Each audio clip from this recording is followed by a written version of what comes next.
Good afternoon, hello, and welcome to the Be the CEO of Your Life live broadcast. This is the show for ambitious business owners who are looking for ways to make their business more easy, to attract more clients, and overall to enjoy their life more by creating time for themselves. I'm Yvonne Dam of Amazing Self Coaching, and I'm delighted to introduce you to my guest of today, who's very special. David. Hi, David. Hi, Yvonne. Thank you so much for inviting me today. No, it's my pleasure to have you here on this show, and maybe introduce yourself shortly so people know who you are.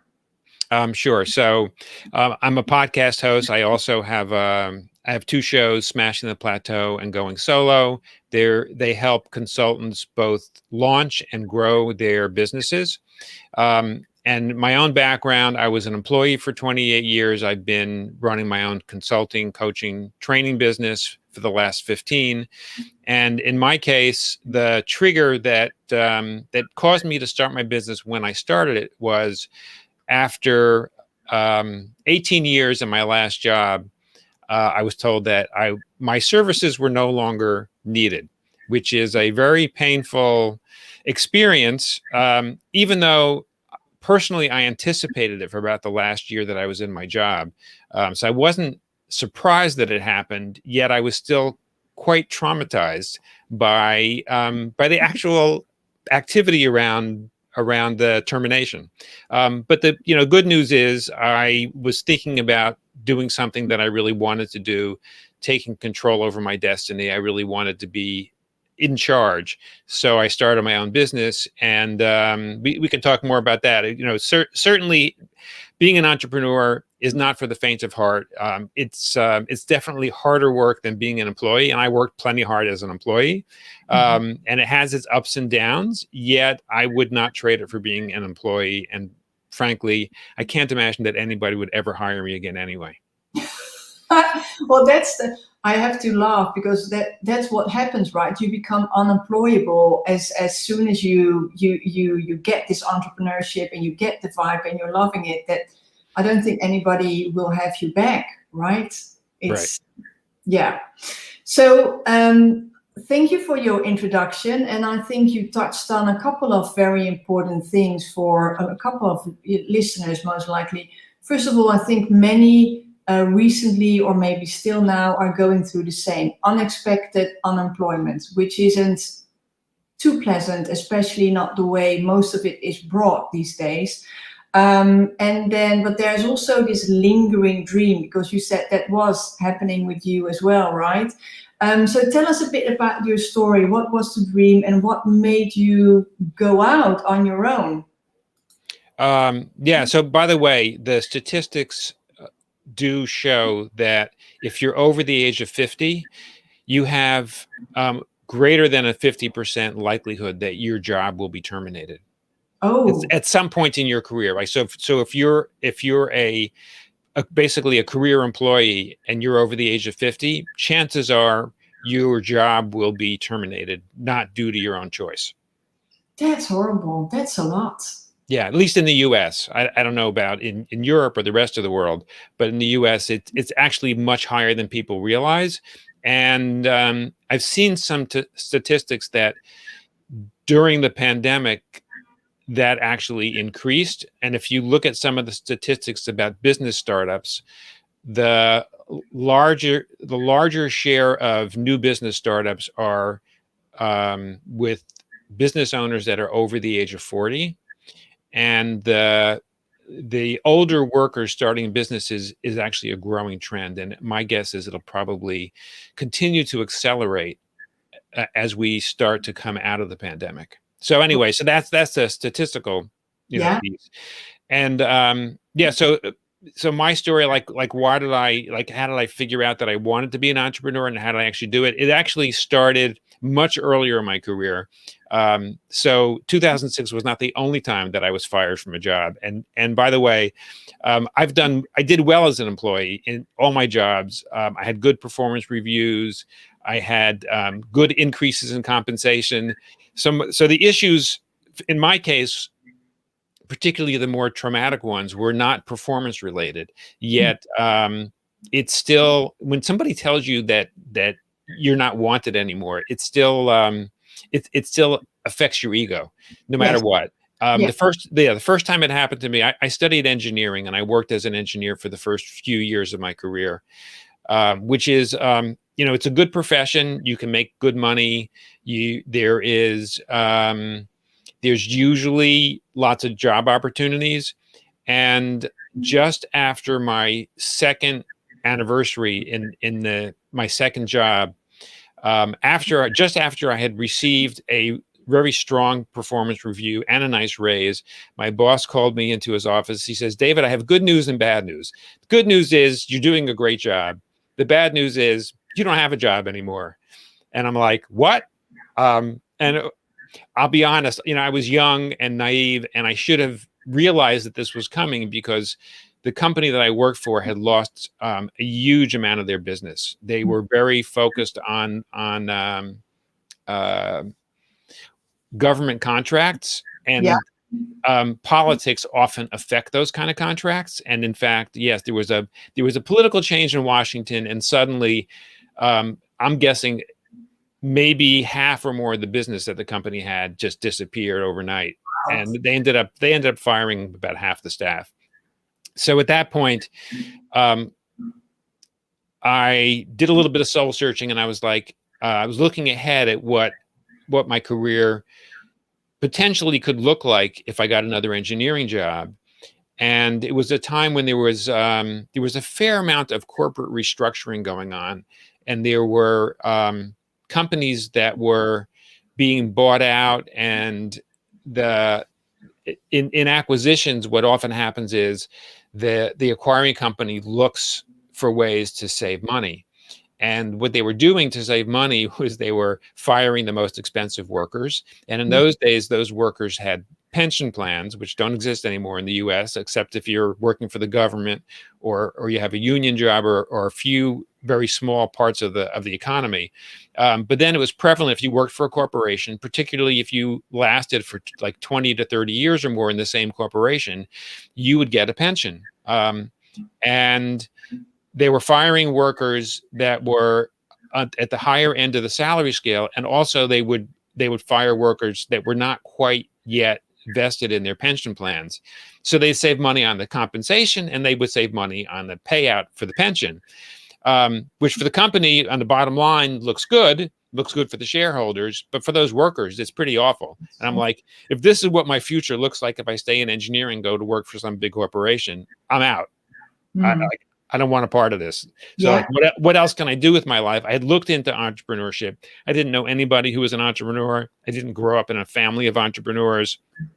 So I looked, but I really didn't know what to do. And I ended up as I would say as a step in the right direction, doing something that I felt better about personally, that I thought was making an impact on the world. I went into the not-for-profit sector, and I worked there as an employee for over 20 years.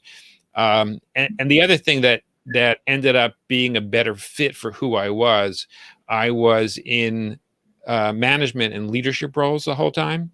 So I came in a small organization that was growing very quickly, where they needed some strong organizational skills, which I had, and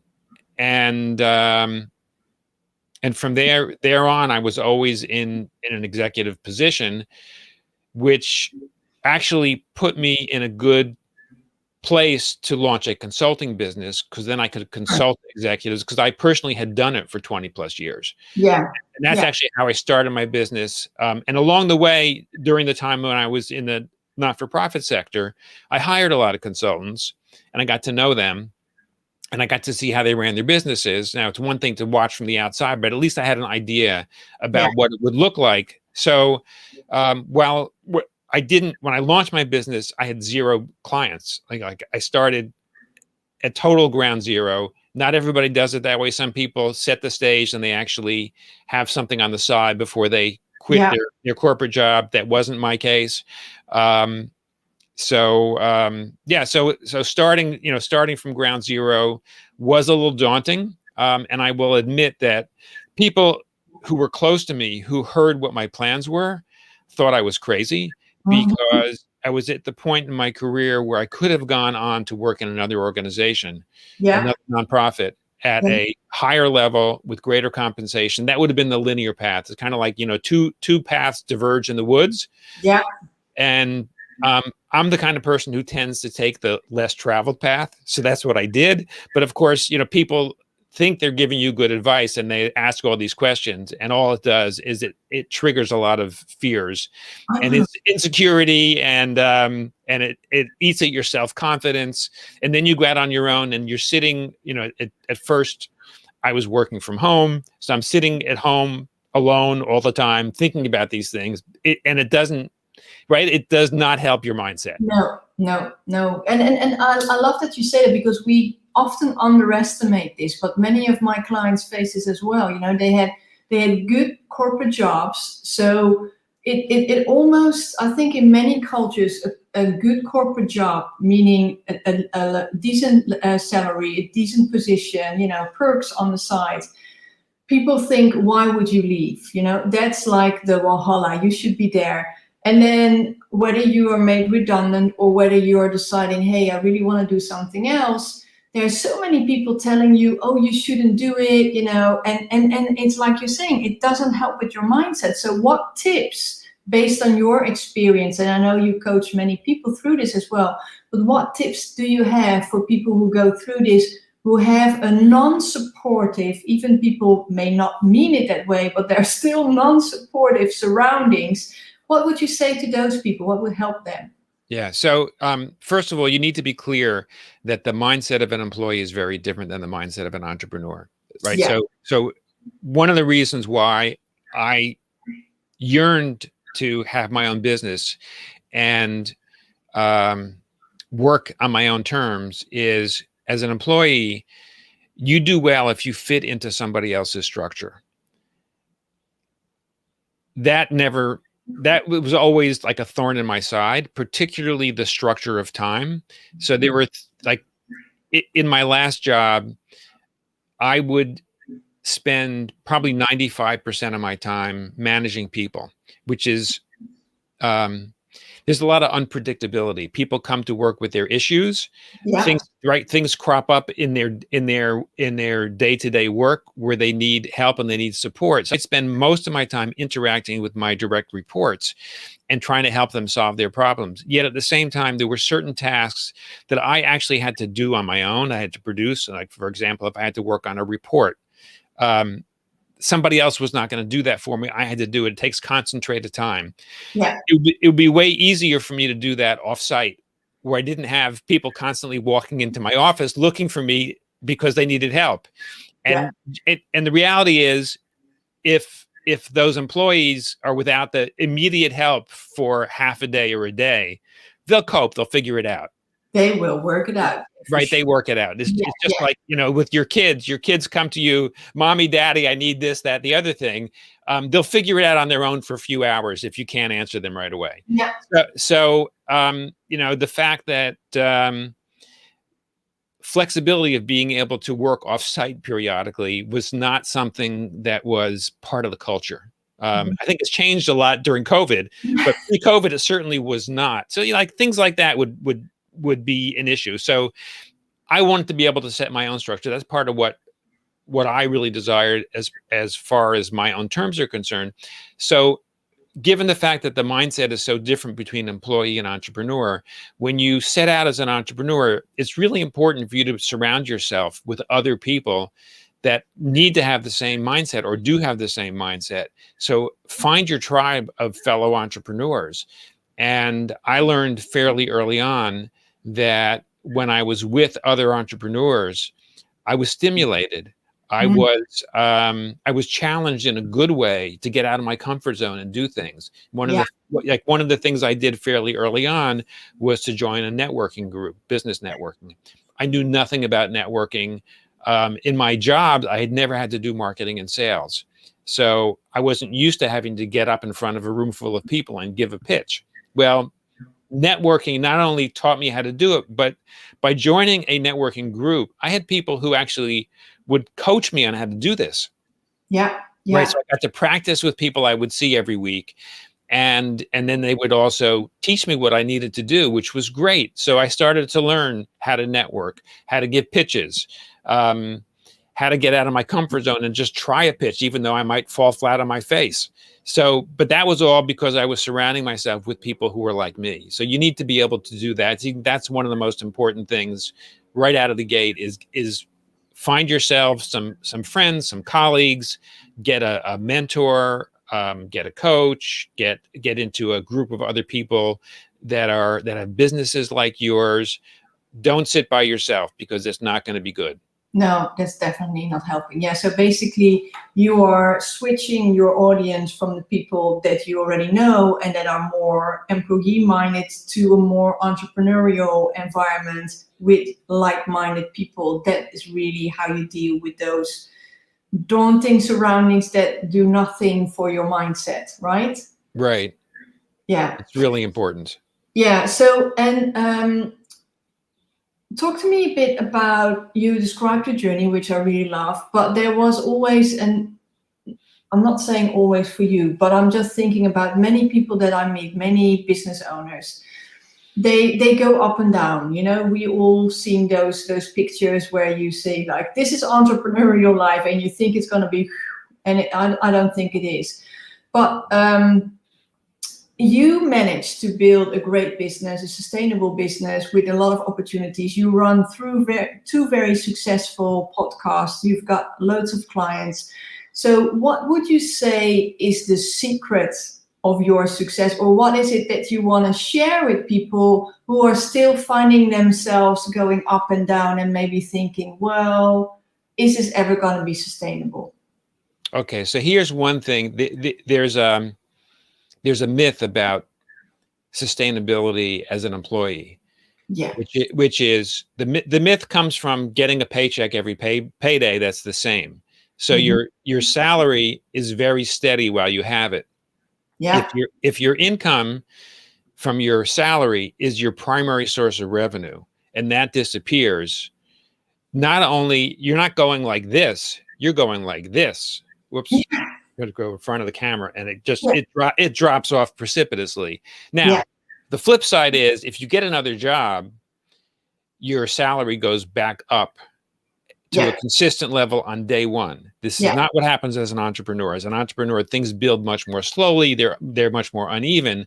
But what you can do in a business is you can focus your business strategy on creating multiple revenue streams so that if one revenue stream drops off, your income doesn't disappear. So like if you look at last year, people who had all of their income coming from public speaking where they were live in front of an audience had a big problem. Yeah. However, people that had a mixture, like if they were consultants and they had a mixture of um, ongoing consulting clients, they had paid speaking, they had digital offerings, they had a mix of revenue sources. And so if the paid in-person speaking disappeared, they still had income from other sources. So as an entrepreneur, you can actually build sustainability. Just keep in mind, it's not quick. It takes time. This is the kind of thing that will take several years. So like in my case, one of the things I learned early on, I started my business in 2006. 2008, there was a major recession. And I found that and I had a fairly straightforward consulting model where I would make a proposal. Some of the proposals would convert into closed business, and I worked with the client till the project ended, and then Yeah. there'd be another proposal. So the work was generally time limited, and it depended upon being able to pitch a proposal and convert the proposal into closed business. I found that a couple years into the recession, suddenly my conversion rates were dropping Sure. because people were just very reluctant to invest money in consulting, and Yeah. so there was more competition for work. Um, the decisions were slower, and they were less frequent. So I started looking at ways to create other kinds of business and look at different kinds of business models.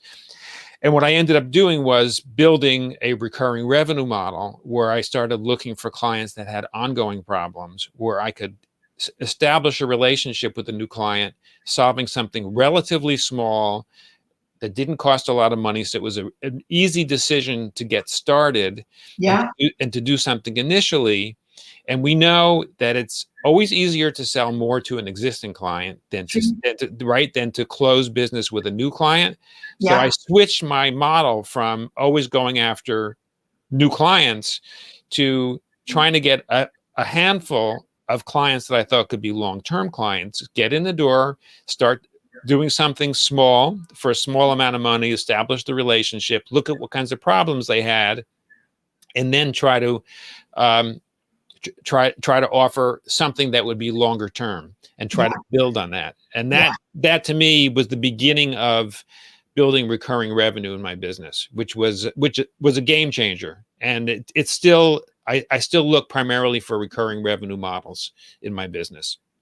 I like that. I like that a lot. Yeah, it really helps. So it's almost like you go after the quick wins, which then helps you to establish the relationship and the trust with your, the person that hired you, and that almost brings you in for a longer term. And then, So by the way, and Yvonne, the quick wins are not about making a lot of money. The quick wins no, are about establishing the relationship. So, like, I know that there are consultants, when they get a lead for a big piece of business, they get all excited. I find that those are so hard to close that um,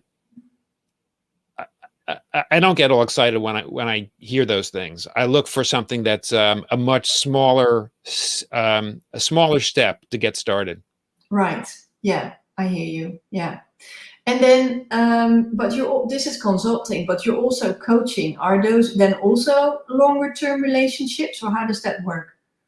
Well, for the smaller businesses, particularly solopreneurs, I find that for most of them, what works better for them is to be in a small curated group with other entrepreneurs that have businesses that are about the same size as theirs. They Yeah. may be in a different industry, or they may have a different business model or different sources of revenue. But if they're in businesses that are similar sizes, like solopreneurs, being in a group with other solopreneurs tends to work really well for them. Hmm. And I'm able to guide all of them. They all learn from what their peers are struggling with. Yeah. So A, they get to share their stories with their peers. B, if I'm coaching on a problem that one of them has, they all learn from it. So Good. it's a model that tends to work well for the smaller businesses, and frankly, it's more affordable for them, and they also build relationships with one another and with me over the long term. And again, it's for me, it's a recurring revenue model, so it works well. It's a win for everybody. I hear you. So that's kind of like a mastermind. Many people would call a mastermind. Many people call it a mastermind. Yeah. Yeah. I hear you. And do you do that with the smashing the plateau? So you're more the people that want to grow. Is that also the way you set it up there? Yes, yes. Yeah. If they're solopreneurs, I try to fit them into a group. I think it's better. Yeah. There are some that I will work with one-on-one, Hmm. um, which they may or may not need. It depends on what their situation is and what they're trying to achieve. Yeah, I hear you. So you've got a mixture of the way you work with people that helps you to always basically source income. Correct. And that's how it's sustainable. Yes, it's very consistent. Yeah, I like that. Okay.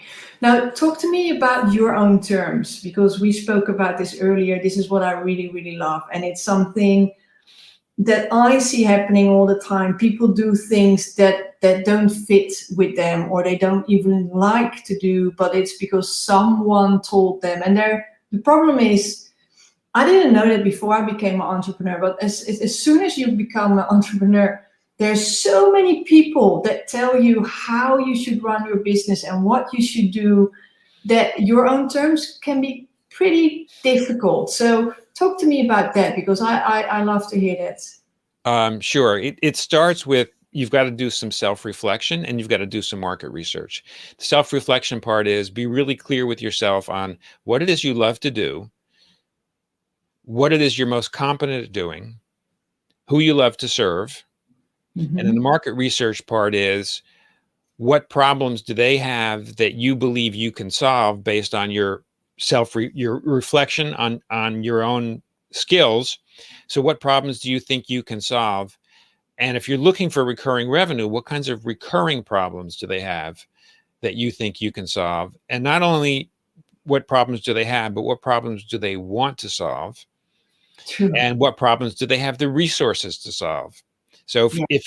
if you discover that you really like serving individuals or companies that are constantly strapped to invest in themselves, you're going to have a hard time charging what you're worth. Yeah. However, if you're serving people that do have the resources and want to solve the problem, they're willing to invest in their own businesses, in themselves, then it is going to be a much better fit and also a much easier sell. Yeah. So that's the part about your terms. Then you can also figure out as part of your structure, what are your goals in your life and how do you like to work? If you want to work really hard for, let's say, 9 months out of the year and take 3 months Mm-hmm. and do very little business, then Yeah. structure your business so that it works that way. You and Yeah. I were chatting before we went live about creating content and releasing it. And one of the things that I like about podcasting is everything is recorded in advance. So if I have a period of time when I know I don't want to be worrying about podcast production, I just make sure I have enough episodes in the hopper before I'm going to take a break. Yeah. And then everything else gets set up sort of in the back end and it gets released on a schedule. So for the listener, they're getting consistent content every single week. But for me, I know that I have a break in doing the production.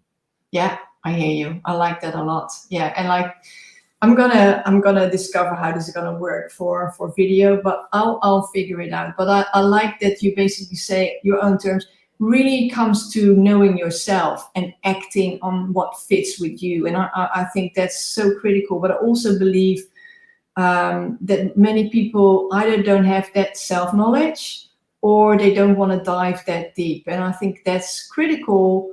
And again, it comes with being a business owner or entrepreneur. It's the one thing that really gets to know you, how you think, tick, what works for you and what doesn't, because it's almost like a constant reflection, whether you want to or not. But people, it gets thrown back at you. Yeah. So Wassam was asking a question which I like. Is it hard when you focus on multiple jobs at the same time? Yes, it is very hard. So if you've ever read the book, The One Thing by Gary Keller, that's a great resource on how to structure your time so that when you're working on what's most important, you are not focusing on multiple things at the same time. And one of the things I learned early on in podcasting is I do much better if I record multiple episodes on one day and I take that day just to work on the podcast. So I will record as many as 6 episodes in a day, which then get released over time. Yeah. And then I'm not focusing on podcast recording any of the other days. So I maybe at most will do the recordings once a week. Sometimes it's once every 2 weeks, depending on my schedule. But that helps me do a much better job when I'm focusing on creating podcast episodes, and it also allows me to do a better job working with clients on the days that I work with clients. Yeah, I hear you. Okay, I love it. I actually have a to multiply. I'll show that in the screen now, and we have another one. If you want to know what David is talking about, can you see it? It's not that clear, but it shows underneath. Oh, there we go. That's called batching, when you really do recurring things, really behind each other. That really works. I've got a guideline on how to do that. And then there was another comment I just wanted to share with you. It's from Scott. Scott is great. So, and Scott has got a great podcast, and you were together on his podcast recently, weren't you? Yes, yes. And like you, he was on mine. Yeah, yeah. So that's amazing. Yeah. So we're coming to the end of the show. So I just want to ask you, is there anything that I didn't ask you or that you wanted to share before we close down? Well, one last thing I'll share is if you're feeling uncomfortable with something that you're trying to do, that's a good sign, because we grow when we're outside of our comfort zone. So pay attention to the signs and take the step anyway. Ask yourself, what's the absolute worst thing that could happen if I do this and it doesn't work the way I want? And if you know the answer to what's the worst thing that will happen and what will I do if the worst thing comes to pass, then there shouldn't be a problem taking the step. I like that. That's great advice. Thank you so much, David. For everyone who wants to listen to these most amazing podcasts, I'm going to share it in the comments later, but it's smashingtheplateau.com, which is really excellent and highly recommended. So I'm going to share it in the comments so people can look you up and download and listen to it. And with that, I want to thank you, David, to be a guest today on the show. I enjoyed myself talking to you and speaking about how to build a sustainable business on your own terms. With that, we're gonna round up today. Thank you so much for watching and listening, and I will be back tomorrow with another great guest.